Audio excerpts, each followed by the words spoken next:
सबसे पहले तो आनंद भाई को हैप्पी बर्थडे। अच्छा, मैं बलराम दादिच, राजस्थान का हृदय कहने वाले अजमेर राजस्थान से आता हूँ। और राजस्थान के हृदय से आता हूँ तो अपने हृदय के जो भाव होते हैं वो कहानियों, किस्सों या कविताओं में पन्ने पे उतार देता हूँ। और अगर आप जैसे प्यारे प्यारे श्रोता होते हैं तो साझा कर लिया करता हूँ। बहुत अच्छी कहानी सुनाई थी आपने सुमन की, तो आपके लिए मैं थैंक यू बोलना चाहूँगा। आपको एक कहानी आपने जो शुरुआत करी इसकी पूरे प्रोग्राम की, अच्छी कहानी से करी। आपके भाव अच्छे थे, आपने तो सारे लाइमलाइट लूटी सर, है ना, और आप खुद लाइट हैं। मैं इतना अच्छा शायद ना लिख पाऊँ या ना कह पाऊँ। मेरी कहानी का जो शीर्षक है वो है दिल की दिल्ली में। नहीं, दिल की दिल्ली में, ठीक है। अच्छा, तो कहानी है 2012 की। ऋषिकेश की देवभूमि थी और वहाँ के बड़े महाराज थे। महाराज जो होते हैं पंडित जी, सृजानंद तिवारी। उनके बेटे थे गजानन त्रिपाठी। सृजानंद त्रिपाठी के बेटे थे गजानन त्रिपाठी। आराम से फैमिली बिजनेस था कि दादाजी भी पूजा पाठ करते थे, सृजानंद जी भी पूजा पाठ करते हैं और गजानंद को भी अब पूजा पाठ ही करनी थी। लेकिन उसको ये जीवन रास ना आता था। 2012 था, आधुनिक दौर था और युवाओं के मन में एक लालसा रहती थी कि ये जिंदगी तो नहीं जीनी थी, है ना। तो ग्रेजुएशन कंप्लीट करने के बाद में वो अपने एक दोस्त को लाता है बद्रीनाथ और वो दोनों दिल्ली आ जाते हैं काम की तलाश में।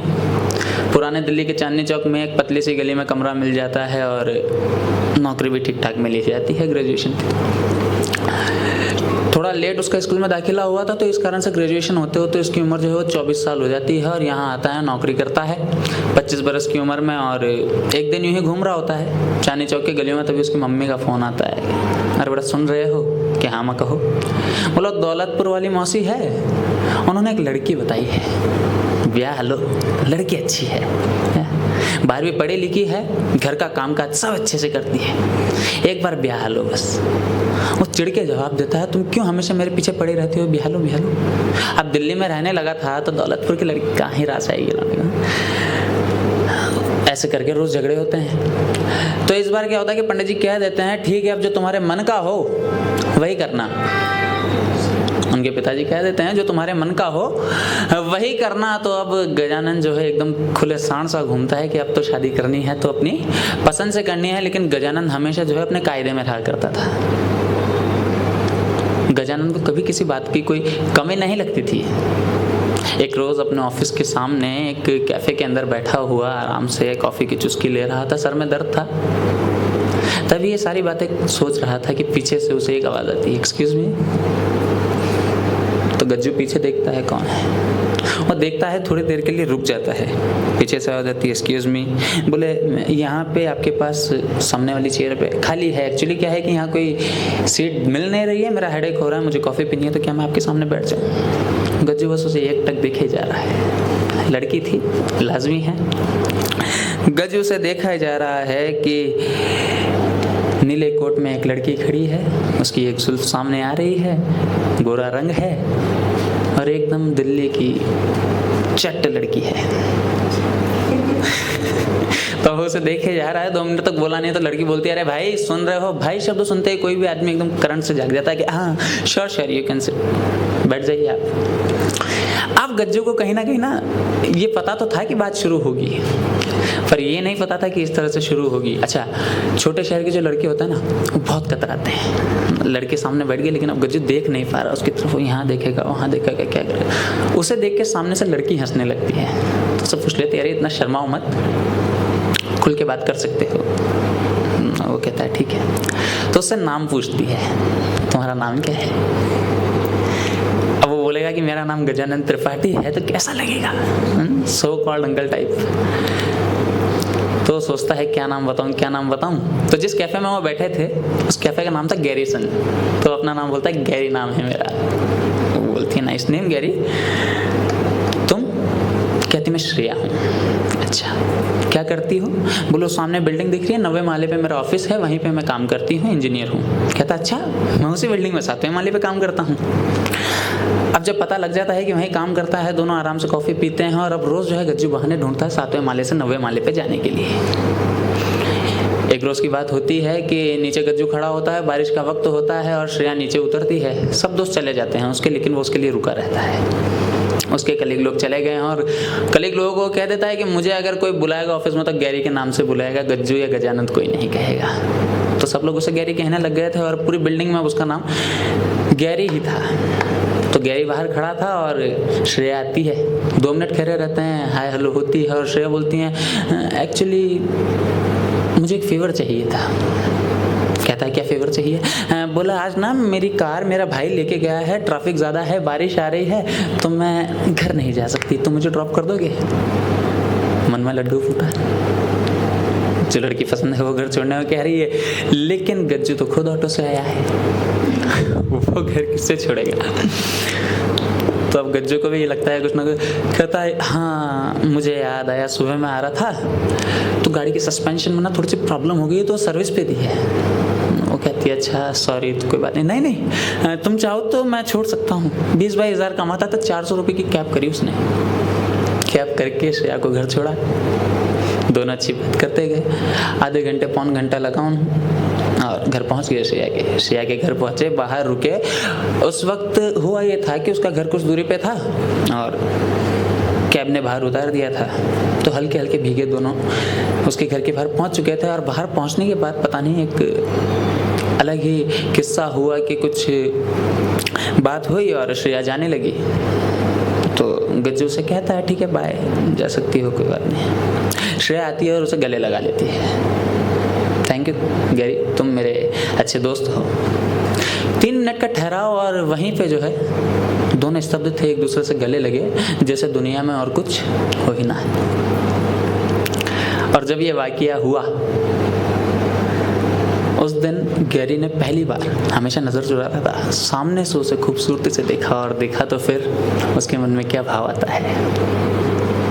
आज देखा है तुझको देर के बाद, आज का दिन गुजर न जाए कहीं। गैरी चला जाता है, लेकिन इस बार जो है गैरी सोच लेता है कि अब हो ना हो ये भी मेरे प्रेम में पड़ चुकी है। तो कुछ समय बीतता है, मार्च आता है और गैरी यानी गज्जू का जन्मदिन आता है। 13 मार्च को उसका जन्मदिन रहता है और इस बार दोनों डिसाइड करते हैं कि 12 मार्च को साथ में जन्मदिन जो है मनाएंगे। तो गजानन के रूम पे ही जो है वो आ जाती है, 12 बजे उसका केक काटती है। रोज़ मिलते थे वो लोग, रोज़ बातें होती, अच्छी दोस्ती थी, सब कुछ अच्छा चल रहा था। अचानक से श्रेया के फ़ोन पे एक फ़ोन आता है और 2 मिनट बाहर जाती है। यार देखता है, उसे समझ कुछ नहीं आता बात क्या हो रही है, लेकिन वो उसके जब हाव भाव देखता है तो उसे लगता है कि हाँ कुछ सीरियस है। केक कटाते हुए वापस आती है, गज्जू से गले मिलती है और कहती है गैरी मैं ना कल तुमसे मिलती हूँ, अभी मुझे जाना होगा। गैरी कहता है ठीक है तुम चली जाओ, कोई बात नहीं। कुछ हुआ है? कहती नहीं, समथिंग पर्सनल, मैं बाद में बताती हूँ। इतना कह के वो वहाँ से चल देती है, लेकिन उसके मन में एक ही बात थी कि अब अगर मैं प्रेम करता हूँ तो मुझे बताना होगा। तो अपने दोस्त से कहता है भाई बद्री कल देखना, जब होटल में हम सब लोग साथ होंगे ना, सबके सामने मैं श्रेया से कह दूंगा कि मैं तुमसे बहुत प्यार करता हूँ। अगला दिन आता है, सुबह सुबह ऑफिस जाता है, देखता है श्रेया नहीं आई आज। उसे फ़ोन लगाता है कि तुम शाम को आ रही हो? तो कहती है आज मुझे ना कुछ ज़रूरी काम है, लेकिन अगर मैं फ्री हुई तो मैं आ जाऊंगी। शाम को गैरी अच्छे से white shirt, black pant, B formal आराम से जाता है जन्मदिन सेलिब्रेट करने अपने दोस्तों को, लेकिन नज़दीक एक होटल में जाता है। लेकिन आगे जाता है और आगे जाने के बाद जो गज्जू देखता है एकदम स्तब्ध रह जाता है। सामने एक लड़का अपने घुटनों पर बैठ के श्रेया को अंगूठी पहनाता है, खड़ा होता है, उसका माथा चूमता है और दोनों खुशी के साथ तस्वीर खिंचा रहे होते हैं और गैरी के हाथ में जो गुलदस्ता रहता है वो गिर जाता है। बीती रात कबीर जो कि श्रेया का एक्स बॉयफ्रेंड था, उसका फ़ोन आता है और वो सब कुछ सुलझाने को कहता है। श्रेया कहती है अरे गैरी तुम भी आई हो, अच्छी बात है। वो कहता है तुमने तो कहा था कुछ काम है, तो यही काम था। ये कबीर है, अच्छी खासी नौकरी है इसके पास, सॉफ्टवेयर डेवलपर है और बड़ी कंपनियों के साथ इसका टाइप है। मेरा एक्स रहा हुआ है, इसने मुझे कहा था सुलह करनी है और हम देखो हम लोगों ने आज सगाई कर ली है। गजानन टूट जाता है। अच्छा, man are the most sensitive thing in the world. और छोटे शहर की लड़की मैं अमूमन कहूँगा एक चीज़ मैं अक्सर कहता हूँ। फॉर एन एग्जाम्पल आप मान लीजिए एक तितली है, एक भंवरा है। अगर आपको जो लड़की पसंद है उसके पास आके बैठ जाना तो उस तितली से भी आप जलन महसूस करेंगे। फिर यहाँ तो सामने के सामने कोई दूसरा लड़का उसका माथा चूम रहा था तो बेचारा कैसे सहता। वहाँ से वो तुरंत अपने टाई लूज करता है और आपका ये राजीव चौक यहीं से जा रहा होता है। ऐसे कई टेंशन हैं उसको, लेकिन आज जो उसने देखा उसके बाद तो ज़माने भर का गम या एक तेरा गम, ज़माने भर का गम या एक तेरा गम, ये गम होगा तो कितने गम न होंगे, मोहब्बत करने वाले कम न होंगे। उसके दिमाग में लूप पे बज रहा है, सुध बुध खोई हुई है, तभी अचानक सामने से जाता है और एक कार उसे टक्कर देके चली जाती है।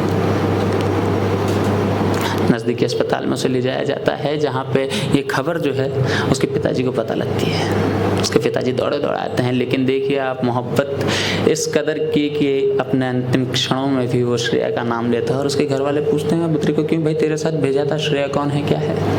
तो वो बता देता है कि ऐसी ऐसी कहानी हुई है, इसके साथ ऐसा ऐसा सीन हुआ है।